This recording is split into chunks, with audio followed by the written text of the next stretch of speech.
Good day, everyone.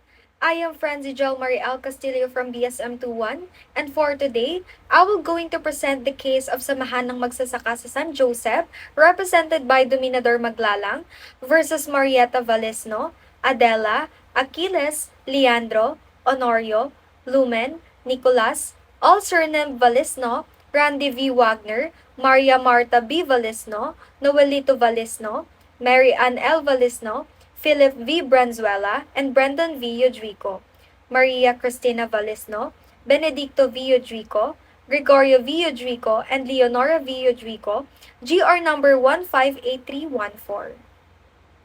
In 1994, Dominador Maglalang, on behalf of the SMSP, filed a petition for coverage of the subject landholding under the CARL, which petition was dismissed for want of jurisdiction. The SMSJ, through Dominador Maglalang, opposed consolidated application for retention, specifically objecting to the award in favor of the grandchildren awardees because they are not actually tilling nor directly managing the land in question as required by law.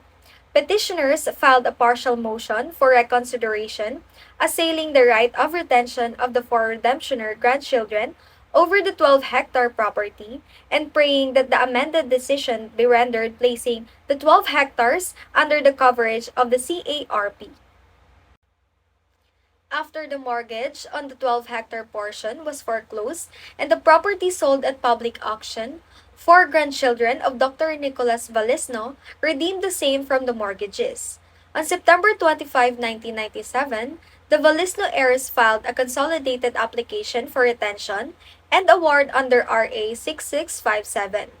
Respondent heirs filed a petition for review with the Court of Appeals, arguing that the Secretary of Agrarian Reform erred 1. In disallowing the award of 1 hectare to each one of the 7 grandchildren awardees of Dr. Nicolas Valesno as qualified children awardees under the CARL, and 2. In not recognizing the redemption made by the 4 grandchildren of Dr. Nicolas Valesno over the 12-hectare rice land mortgage to Renato and Angelito Banting. The Regional Trial Court Director issued an order dated January 2, 1996, declaring the Valesno property exempt from the coverage of PD 27 and RA 6657.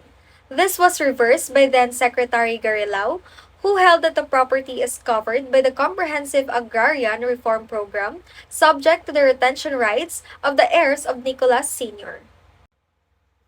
The RTC Director Renato Herrera issued an order which pertinently reads 1. Granting the application for retention of the heirs of Dr. Nicolas Valesno, Sr.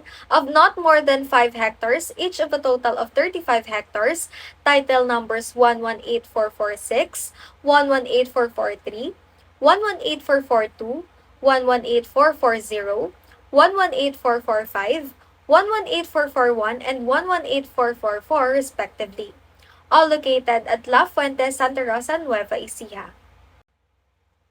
2. Placing the excess of 19 hectares, more or less, under RA 6657 and acquiring the same through compulsory acquisition for distribution to qualified farmer beneficiaries, taking into consideration the basic qualifications set forth by law. 3. Denying the request for the award to children of the applicants for utter lack of merit. And 4. Directing the applicants' heirs to cost the segregation and survey of the retained area at their own expense and to submit within 30 days the final approved survey plan to this office. The Court of Appeals reversed the orders of the DAR Secretary, granted the award of 1 hectare each for the 7 grandchildren awardees, and affirmed the retention rights of the redemptioner grandchildren over 3 hectares each, or a total of 12 hectares. Whether or not the contract entered into by the minors is void. Premises considered the decision of the Court of Appeals and CAGRSP number 59752, dated March 26, 2002, and resolution of the Court of Appeals dated March 25, 2003, which upheld the retention rights of respondents Maria Cristina Valesno, Benedicto V. Udrico, Gregorio V. Udrico, and Leonora V. Udrico are affirmed. For the dictum, No. The relevant laws governing the minors' redemption in 1973 are the General Civil Code provisions on legal capacity to enter into contractual relations, wherein Article 1327 of the Civil Code provides that minors are incapable of giving consent to a contract, and Article 1390 provides that a contract where one of the parties is incapable of giving consent is voidable or annullable. Thus, the redemption made by the minors in 1973 was merely voidable or annullable, and was not void ab initio as petitioners argue. Any action for the annulment of the contracts thus entered into by the minors would require that 1. The plaintiff must have an interest in the contract, and 2. The action must be brought by the victim and not the party responsible for the defect. Article 1397 of the Civil Code provides in part that the actions for the annulment of contracts may be instituted by all who are thereby obliged principally or subsidiarily. Persons who are capable cannot allege the incapacity of those with whom they contracted. The action to annulment the minor's redemption in 1973, therefore, was one that could only have been initiated by the minors themselves, as the victims of the aggrieved parties, in whom the law itself vests the right to file suit, and this action was never initiated by the minors.